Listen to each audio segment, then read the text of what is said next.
Hello, yes ബ്ലോഗിലേക്ക് എല്ലാവർക്കും സ്വാഗതം. എല്ലാവരും സുഖമായിട്ടിരിക്കുന്നു. ഇവിടെ ഞങ്ങൾ സുഖമായിട്ടൊക്കെ ഇരിക്കുന്നു. കഴിഞ്ഞ ആഴ്ച ഡ്യൂട്ടിക്ക്, അപ്പോൾ ഈ ആഴ്ച ഇന്നാണ് ഡ്യൂട്ടിക്ക് പോകുമ്പോൾ റെഡി ആയിക്കൊണ്ടിരിക്കുകയാണ്. പിന്നെ എന്താണ് വിശേഷം? ഭയങ്കര വെയിലാണ്. ഞാൻ നോക്കട്ടെ, കാണിക്കാൻ പറ്റുമോ എന്നെനിക്ക് അറിയില്ല. എങ്കിലും ഞാനൊന്ന് നോക്കട്ടെ, കാണാൻ പറ്റുമോ. ഇവിടുത്തെ വെയിൽ കണ്ടോ? ഈ വെയിലത്ത് വേണം നമുക്ക് പോകാൻ. ഈ വെയിലത്ത് വേണം ഡ്യൂട്ടിക്ക് പോകാൻ, മനസ്സിലായോ? പിന്നെ വേറെന്താ? പിന്നെ വേറെ പ്രത്യേകിച്ച് വിശേഷമൊന്നുമില്ല. ഡ്യൂട്ടിക്ക് പറഞ്ഞിട്ട് തയ്യാറെടുപ്പിലാണ്, ഉഷാറിലാണ്. പിന്നെ വീട്ടിൽ വിളിച്ചു. ഇന്നലെ ഞാൻ വീട്ടിൽ വിളിച്ചായിരുന്നേ. അപ്പം ഇന്നലെ ഞാൻ വീട്ടിൽ വിളിച്ചപ്പോൾ ഞങ്ങളുടെ അച്ഛന് ഭയങ്കര ഒരാഗ്രഹം. നമ്മുടെ മാതാപിതാക്കളുടെയൊക്കെ ആഗ്രഹം നമുക്കല്ലേ സാധിച്ചു കൊടുക്കാൻ പറ്റത്തുള്ളൂ, വേറെ ആർക്കും പറ്റത്തില്ലല്ലോ. അപ്പോൾ ചെറിയ ചെറിയ ആഗ്രഹങ്ങളേ ഉള്ളൂ, വലിയ ആഗ്രഹങ്ങളൊന്നും ഞങ്ങളോട് പറയാറ് അങ്ങനെയൊന്നും ഇന്നലെ പറഞ്ഞിട്ടൊന്നുമില്ല കേട്ടോ. കഴിഞ്ഞ പ്രാവശ്യം ഒരു 3-4 വർഷം മുമ്പ് എന്നോട് ഇങ്ങനെ പറയും, എനിക്ക് റേഡിയോ കൊണ്ട് തരണമെന്ന് പറഞ്ഞു. അന്ന് അമ്മയുണ്ടായിരുന്നു. അമ്മയുള്ളപ്പോഴാണോ, അമ്മയുണ്ടോയെന്ന് എനിക്ക് ഓർമ്മയില്ല. അമ്മ മരിച്ചിട്ട് 5 വർഷമായി. അമ്മ ഉള്ളതിന് മുമ്പായിരുന്നാണെന്ന് എനിക്ക് തോന്നുന്നത്. അപ്പോൾ റേഡിയോ വേണമെന്ന് പറയാം. അപ്പോൾ ഞാൻ റേഡിയോ കൊണ്ട് കൊടുത്തായിരുന്നു. പിന്നെ ഇപ്പം ഇന്നലെ വിളിച്ചപ്പം പറയുക, എൻ്റെ റേഡിയോ കേടായിപ്പോയി, എനിക്ക് റേഡിയോ കൊണ്ട് തരണമെന്ന്. ഞാൻ പറയാം, അങ്ങനെ സുഖിക്കേണ്ട, ടി വിക്കകത്ത് ന്യൂസ് കേട്ടാൽ മതി എന്ന് പറഞ്ഞ്. അപ്പം പറയാം, അത് പറ്റത്തില്ല, എനിക്ക് രാവിലത്തെ ന്യൂസ് കേൾക്കണം. അപ്പം പിന്നെ ഞാൻ വിചാരിച്ചു, ഞാനപ്പം പിന്നെ ചേട്ടൻ വന്നപ്പോൾ ചേട്ടനോട് ഞാൻ പറഞ്ഞു, ഇങ്ങനെ അച്ഛൻ്റെ റേഡിയോ കേടായിപ്പോയി. അപ്പോൾ അച്ഛന് റേഡിയോ വാങ്ങിച്ചു. അതിനെന്താ, നമുക്ക് വാങ്ങിച്ചു കൊടുക്കാമല്ലോ. അന്ന് നമ്മൾ വാങ്ങിച്ചു കൊടുത്തത് നല്ല റേഡിയോ അല്ലായിരുന്നു. അത് കേടായി, സാരമില്ല, നമുക്ക് വേറെ വാങ്ങിച്ചു കൊടുക്കാമെന്ന് പറയും. പുള്ളി എന്ത് പറഞ്ഞാലും ഒന്നും പറയത്തില്ല കേട്ടോ. എല്ലാത്തിനും ഓക്കെ പറയും, ഒന്നും പറയത്തില്ല. അതല്ലേ വാങ്ങിച്ചു കൊടുക്കണം, അങ്ങനൊന്നും. ഞാൻ മന ചെയ്താൽ പോലും ചേട്ടൻ പറയാം, ഒരിക്കലും അങ്ങനെ പറയാൻ പാടില്ല. പ്രായമായിരിക്കും, നന്ദിയും തള്ളേ, ഒരിക്കലും അവരെ വിഷമിപ്പിക്കാൻ പാടില്ലെന്നാണ് പറയുന്നത്. അത് എൻ്റെ എൻ്റെ അച്ഛനായിക്കോട്ടെ, ചേട്ടൻ്റെ അമ്മയായിക്കോട്ടെ, ആരായിക്കോട്ടെ, ആർക്കും ഒരു സാധനം കൊടുക്കുന്നതിന് പുള്ളി ഒരിക്കലും മന ചെയ്യത്തില്ല.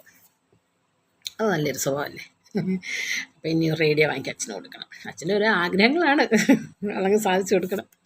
പക്ഷെ ദൈവം സഹായിച്ചാൽ പാസ്പോർട്ടൊക്കെ എടുപ്പിച്ച് വെച്ചിട്ടുണ്ട്, ഒന്ന് കൊണ്ടുവരണം. ഒരു മാസത്തേക്കെങ്കിൽ ഒരു മാസം ഒന്ന് കൊണ്ടുവരണം, എൻ്റെ ഒരു ഭയങ്കര ആഗ്രഹമാണ്. പാസ്പോർട്ട് എടുത്തപ്പോഴേ അച്ഛൻ പറഞ്ഞു, എൻ്റെ എൻ്റെ മക്കളെടുക്കാൻ ഞാൻ പോവുകയാണെന്ന് ഇങ്ങനെ എല്ലാവരോടും ഒന്ന് പറഞ്ഞതിൻ്റെ അറിവ് എനിക്ക് കിട്ടി. അപ്പോൾ അവരുടെ ആ സന്തോഷം. 87-88 വയസ്സാകുക. അപ്പോൾ അതിനിപ്പുറമായിട്ടൊന്ന് കൊണ്ടുവരാൻ ഭയങ്കര. അപ്പോൾ ചേട്ടൻ, ഞാൻ 2 മാസത്തേക്ക് പറയുമ്പോൾ ചേട്ടൻ പറയും, വേണ്ട, നമുക്ക് 1 മാസത്തേക്ക് കൊണ്ടുവന്നാൽ മതി എന്ന് പറഞ്ഞു. കാരണം അവർക്കൊന്നും ഇവിടുത്തെ കാലാവസ്ഥ പിടിക്കരുത്. ഇത്രയും പ്രായമൊക്കെ ആയിരിക്കുന്നതല്ല, അവർക്ക് ഈ ചൂടും ഒക്കെയല്ലേ പിടിക്കുന്നുള്ളൂ. നമ്മൾ ഈ എ സിക്കകത്തിരിക്കുന്നവർക്ക്, അവർക്ക് പെട്ടെന്ന് വരുമ്പോൾ എ സിയുടെ കാറ്റൊക്കെ പിടിക്കണമെന്നില്ലല്ലോ. അവരുടെ ആ ക്ലൈമറ്റും നമ്മുടെ ഈ ക്ലൈമറ്റും തമ്മിൽ അവർക്ക് പൊരുത്തപ്പെട്ട സമയം എടുക്കും. അപ്പോൾ ചേട്ടൻ പറഞ്ഞു, 1 മാസത്തേക്ക് വല്ല അസുഖങ്ങളും എല്ലാം പിടിച്ചു കഴിഞ്ഞാലേ. ഇപ്പോൾ ദൈവം സഹായിച്ചൊരു അസുഖം ഇല്ലാതെ ഇങ്ങനെ ഇരിക്കുകയാണ്. അപ്പം നാട്ടിൽ പോകുമ്പോൾ കൊണ്ടുവരണം എന്നൊരാഗ്രഹമുണ്ട്. എല്ലാവരെയും പ്രാർത്ഥന ഉണ്ടെങ്കിൽ ചിലപ്പോൾ അത് നടക്കുമെന്ന് എനിക്ക് വിശ്വാസമുണ്ട്. ഞങ്ങളുടെ വലിയൊരാഗ്രഹമാണ്. ചേട്ടൻ്റെ അമ്മയ്ക്ക് സുഖമില്ലാതെ കിടക്കുന്നുണ്ടല്ലേ, അമ്മയും ഞങ്ങൾ കൊണ്ടുവന്നതിന് ഇവിടെ. ഒരു മാസം കൂടെ നിർത്തിയത്. പക്ഷെ അമ്മയ്ക്ക് എണ്ണിക്കാനോ അമ്മയ്ക്കാണെങ്കിൽ ബെഡേ കിടക്കുവാണ്. പിന്നെ വേറെന്താ വിശേഷം? വേറെ പറയത്തക്ക വിശേഷമൊന്നുമില്ല. പിന്നെ അപ്പം അച്ഛൻ്റെ ആഗ്രഹം ഒന്ന് സാധിച്ചു കൊടുക്കണം. 2 ആഗ്രഹം സാധിച്ചു കൊടുക്കണം. ഒന്ന് ദുബൈ കൊണ്ടുവരണം, ഒന്ന് റേഡിയോ വാങ്ങിച്ചു കൊടുക്കണം. അയ്യോ കഷ്ടം.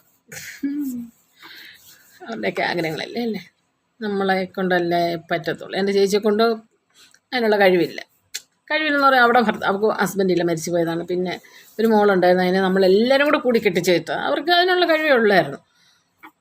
പിന്നെ ഒരു മോനുണ്ട്, അവനിങ്ങനെ ഇടയ്ക്ക് ഓരോ ജോലി കിട്ടും. അവനങ്ങനെ പോയി കഴിഞ്ഞാൽ പിന്നെ 1 മാസം കഴിഞ്ഞേ വരത്തുള്ളൂ, ജോലിക്ക് പോയി കഴിഞ്ഞാൽ. അപ്പോൾ അവരോടൊക്കെ പറഞ്ഞത് ശരിയല്ലല്ലോ. നമ്മൾ ജീവനോടിരിക്കലേ, എന്തിനാ വേറൊരാളെ ബുദ്ധിമുട്ടിക്കേണ്ട ആവശ്യമില്ല. ദൈവം സഹായിച്ചെന്ന് അധികം ഇല്ലെങ്കിലും ജീവിക്കാനുള്ള മാർഗ്ഗമൊക്കെ ഞങ്ങൾക്കും ഉണ്ട്.